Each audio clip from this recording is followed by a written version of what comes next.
कक्षा 8 में विज्ञान पढ़ने वाले सभी बच्चों का हमारी विज्ञान की ऑनलाइन क्लास में स्वागत है। कक्षा 8 में जो विज्ञान का पाठ्यक्रम है, आज हमारी पहली क्लास है विज्ञान से सब विषय से संबंधित। तो आज की क्लास में हम यह समझेंगे कि हमें कक्षा 8 में विज्ञान विषय में कौन सा पाठ्यक्रम दिया गया है और उसमें हमें क्या क्या चीज़ें पढ़नी हैं।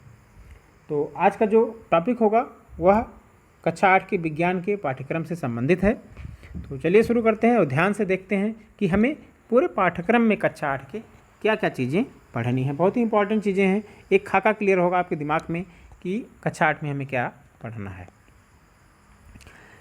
तो पहली चीज़, जो पहली इकाई हमारी है वह है विज्ञान एवं तकनीकी के क्षेत्र में नवीनतम प्रगति।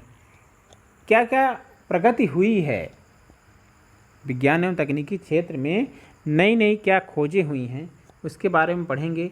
और यह खोजें किन किन क्षेत्रों से संबंधित हैं, उसमें है मुख्य रूप से संचार, शिक्षा, ICT का विभिन्न रूप में प्रयोग, अंतरिक्ष, रक्षा, प्रतिरक्षा, चिकित्सा, कृषि, परिवहन, विनिर्माण, उद्योग, ऊर्जा, व्यापार, वाणिज्य एवं गवर्नेंस।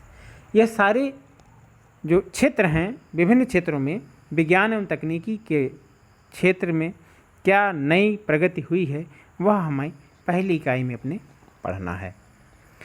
इसी के साथ हम आगे बढ़ते हैं, हमारी दूसरी इकाई शुरू होगी और दूसरी इकाई है मानव निर्मित वस्तुएं। मानव निर्मित वस्तुएं उन्हें कहते हैं जिन्हें मनुष्य बनाता है, उन वस्तुओं को हम मानव निर्मित वस्तुएं कहते हैं। मानव निर्मित वस्तुओं की क्या आवश्यकता है, क्या उपयोग है, और मानव निर्मित वस्तुओं में जो मुख्य वस्तुएं हैं जैसे संश्लेषित रेशे होते हैं। संश्लेषित रेशे nylon, rayon, terylene, polyester, acrylic, ये सारे रेशे जो हैं वह संश्लेषित रेशे कहलाते हैं। और इनके क्या गुण होते हैं, इनके क्या उपयोग होते हैं, इनके उपयोग में क्या सावधानियां होती बरतनी चाहिए, इसके बारे में हम इस अध्याय में पढ़ेंगे। चूँकि मानव निर्मित वस्तु होते हैं संश्लेषित रेशे। उसके बाद प्लास्टिक के बारे में पढ़ेंगे, प्लास्टिक के कितने प्रकार होते हैं, क्या गुण होते हैं, क्या उपयोग होता है, पर्यावरण को क्या लाभ हानि होता है, इसके बारे में पढ़ेंगे। फिर पढ़ेंगे कांच और साबुन कैसे बनता है, क्या होता है, कौन से रासायनिक पदार्थ मिलकर कांच एवं साबुन का निर्माण करते हैं, और मृत्तिका क्या होती है और इससे विभिन्न वस्तुओं का निर्माण और उपयोग कैसे किया जाता है। यह मानव निर्मित वस्तुएं हमारी दूसरी इकाई में हमें पढ़ना है। उसके बाद हम तीसरी इकाई पढ़ेंगे। तीसरी इकाई हमारी है परमाणु की संरचना। पदार्थ को, कोई भी पदार्थ हो वह छोटे छोटे कणों से मिलकर बना हुआ होता है जिन्हें हम परमाणु कहते हैं। और इस अध्याय में हम पढ़ेंगे उस परमाणु की संरचना के बारे में, भीतरी संरचना कैसी होती है। तो परमाणु पदार्थ की मूलभूत इकाई होती है। और जो डाल्टन का है परमाणु सिद्धांत, वह कैसे उन्होंने समझाया था कि किसी पदार्थ के भीतर परमाणु कैसे व्यवस्थित होते हैं, इसके बारे में पढ़ेंगे। परमाणु का संगठन पढ़ेंगे, कैसे बना होता है, उसका रचना मॉडल किन किन वैज्ञानिकों ने कैसे दिया है। उसके बाद परमाणु संख्या और द्रव्यमान संख्या क्या होती है, इसके बारे में समझेंगे। समस्थानिक क्या होते हैं, आयनों का बनना और संयोजकता, ये सारे टॉपिक हैं जो हमें इस अध्याय में पढ़ने हैं परमाणु की संरचना में, तीसरी इकाई में। उसके बाद हमारी चौथी इकाई है खनिज एवं धातु। खनिज एवं धातु में पढ़ेंगे खनिज किसे कहते हैं सामान्य रूप से, उसके बारे में, किन पदार्थों को हम खनिज कहते हैं। धातुओं और अधातुओं के बारे में पढ़ेंगे, धातुएं क्या होती हैं, अधातुएं क्या होती हैं, इनके भौतिक और रासायनिक गुणों के आधार पर हम इनके बारे में अध्ययन करेंगे। धातुओं का संक्षारण क्या होता है, उसके पीछे क्या कारण है, कैसे उसको हम संक्षारण से बचा सकते हैं, इसके बारे में पढ़ेंगे। गैल्वेनीकरण एक क्रिया होती है जिससे मिश्र धातु का निर्माण होता है। तो यह किस तरह होती है इसके बारे में पढ़ा जाएगा। उसकी क्या विशेषताएं हैं मिश्र धातु की, क्या उपयोगिता है, इसके बारे में पढ़ेंगे हम खनिज एवं धातु की इस इकाई में। यह इकाई समाप्त होने के बाद हमारी पाँचवीं इकाई शुरू होगी और पाँचवीं इकाई में हम पढ़ेंगे कि सूक्ष्म जीव, उनके बारे में सामान्य रूप से पढ़ेंगे और उनके वर्गीकरण के बारे में पढ़ेंगे, कैसे उनको हम वर्गीकृत कर सकते हैं। तो सामान्य परिचय और उनकी उपस्थिति कहाँ कहाँ पाए जाते हैं, उनके उपयोग क्या हैं, उनसे हानियाँ क्या होती हैं, रोग कौन कौन से होते हैं, टीकाकरण कैसे उनसे हम बच सकते हैं, सारी चीज़ें हमें इस सूक्ष्म जीव के सामान्य परिचय में वाली इकाई में पढ़ना है। उसके बाद हम महत्वपूर्ण पाठ पढ़ेंगे कोशिका से अंग तंत्र तक। बच्चों बहुत अच्छी क्लासेज के बच्चे जो हैं वह इस अध्याय को समझ नहीं पाते हैं, कोशिका के बारे में अच्छे से समझ नहीं पाते हैं।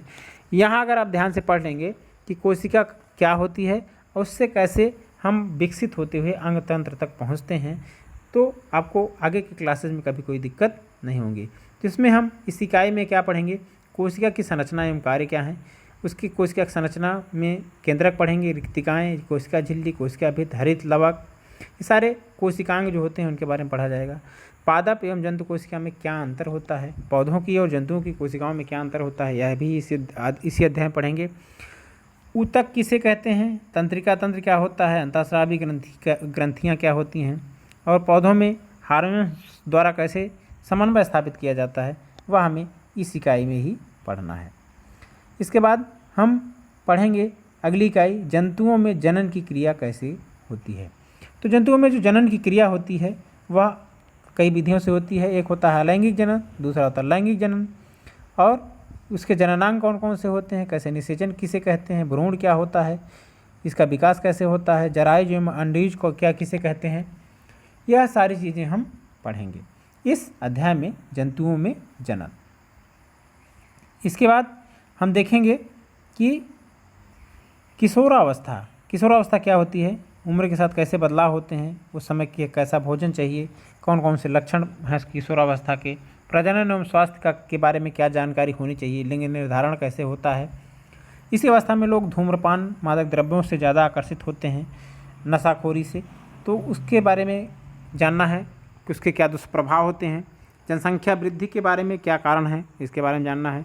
कुपोषण क्या होता है, प्रजनन निरोध की कौन कौन सी विधियाँ होती हैं, उसको कैसे प्रसारित किया जाता है, उसके बारे में जानना है। परिवार कल्याण के सरकार ने कौन कौन से कार्यक्रम चलाए हैं, यह हमें अपने इस अध्याय में पढ़ना है किशोरावस्था में।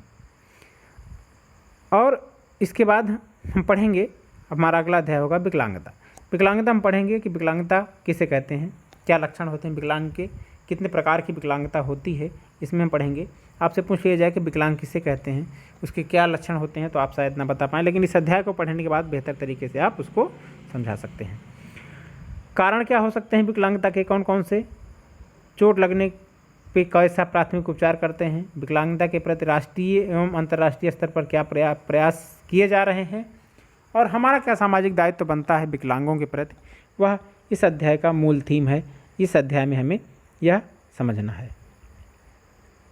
इसके बाद फसल उत्पादन पढ़ेंगे, भूमि मिट्टी कैसे होती है, बीज का चुनाव कैसे करते हैं, मृदा के पोषक तत्व कौन कौन से होते हैं, उर्वरक क्या होता है, कैसे रोगाणुनाशक किसे कहते हैं, क्या कौन कौन से होते हैं, नाइट्रोजन चक्र क्या होता है, नाइट्रोजन स्थिरीकरण क्या है, सिंचाई, कटाई, मड़ाई, ये सारी चीज़ें हम पढ़ेंगे। भंडारण और फसल सुधार की कौन कौन सी विधियाँ हैं, इसके बारे में पढ़ना है। और फिर जंतुओं से प्राप्त होने वाले कौन कौन से भोज्य पदार्थ हैं, जैसे पशुपालन द्वारा, मुर्गी पालन द्वारा, मत्स्य पालन द्वारा, इन सब विधियों से कौन कौन से भोज्य पदार्थ हमें प्राप्त होते हैं, वह हम पढ़ेंगे अपने इस फसल उत्पादन वाले अध्याय में। उसके बाद बल तथा दाब के बारे में हम पढ़ेंगे। बल तथा दाब में क्या पढ़ना है बच्चों, हम पढ़ेंगे बल क्या होता है, और बल के बाद पढ़ेंगे कि उसकी परिमाण क्या होता है, बल का दिशा क्या होती है, उसका मात्रक क्या होता है, यह हमें इस अध्याय में पढ़ना है। और उसके बाद यह भी हम पढ़ेंगे कि बल एवं दाब में क्या संबंध होता है, उसका सूत्र क्या होता है, दैनिक जीवन में दाब का क्या प्रभाव होता है, ये सारी चीज़ें हम पढ़ेंगे।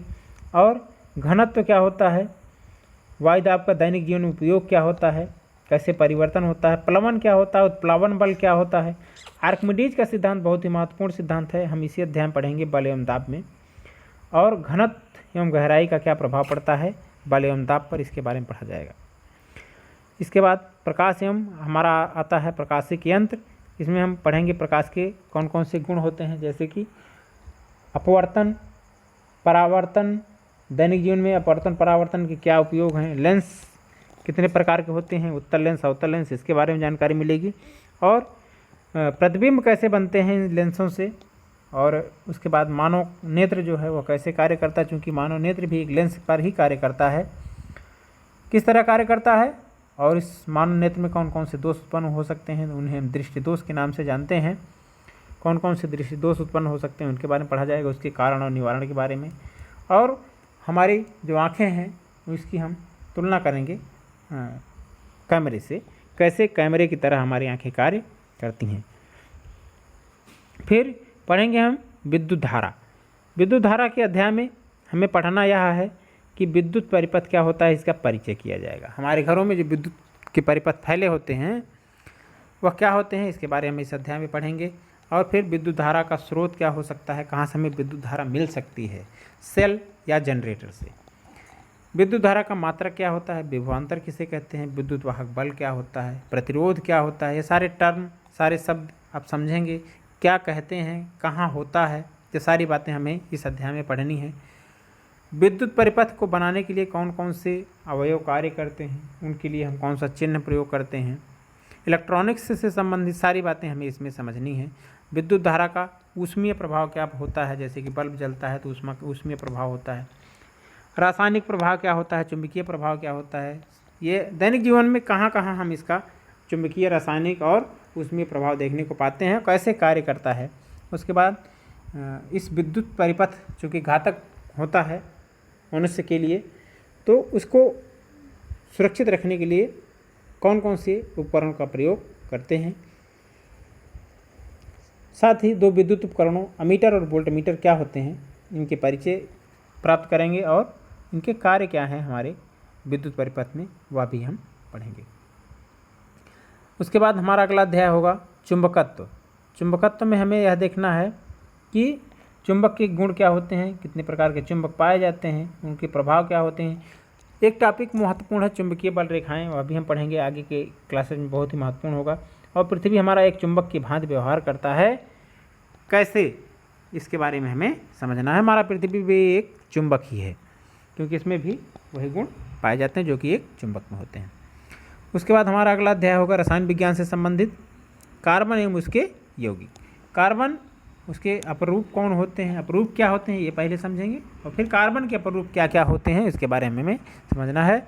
सामान्य यौगिक कौन कौन से होते हैं, कार्बनिक यौगिक, उनके बारे में परिचय होगा, कोयला, पेट्रोलियम, और उसके बाद रिफाइनरी के, और फिर देखेंगे कि प्राकृतिक गैस, एलपीजी, सीएनजी, ये सारे जो क्षेत्र हैं ये कार्बन एवं उसके यौगिकों से संबंधित ही हैं।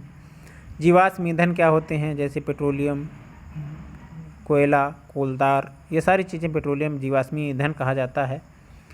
इनके दहन और इनसे निकलने वाली ऊष्मा कैसी होती है, अग्निशमन की कौन कौन सी विधियाँ होती हैं, आग बुझाने की मतलब, और अग्निशमन यंत्र कौन कौन से होते हैं, ईंधन दहन के पर्यावरण पर क्या प्रभाव पड़ते हैं। इतनी गाड़ियाँ चल रही हैं हमारे पर चारों ओर, तो ईंधन जलता है उनमें, डीजल, पेट्रोल, तो उसके क्या प्रभाव हमारे पर्यावरण पर पड़ते हैं, यह हम इसी अध्याय में पढ़ेंगे।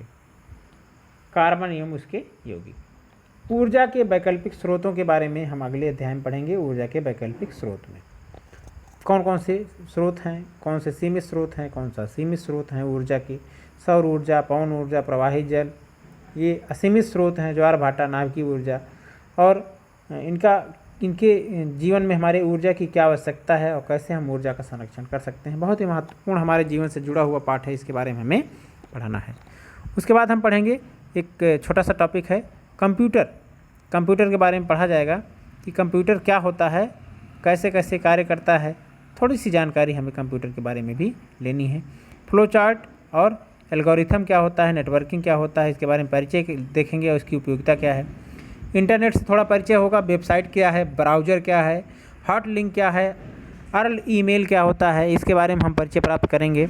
उनकी विशेषताएं क्या होती है, प्रयोग विधि क्या होती है। स्मार्टफोन आजकल उपयोग बहुत हो रहे हैं, कैसे कार्य करते हैं इसके बारे में हम पढ़ेंगे।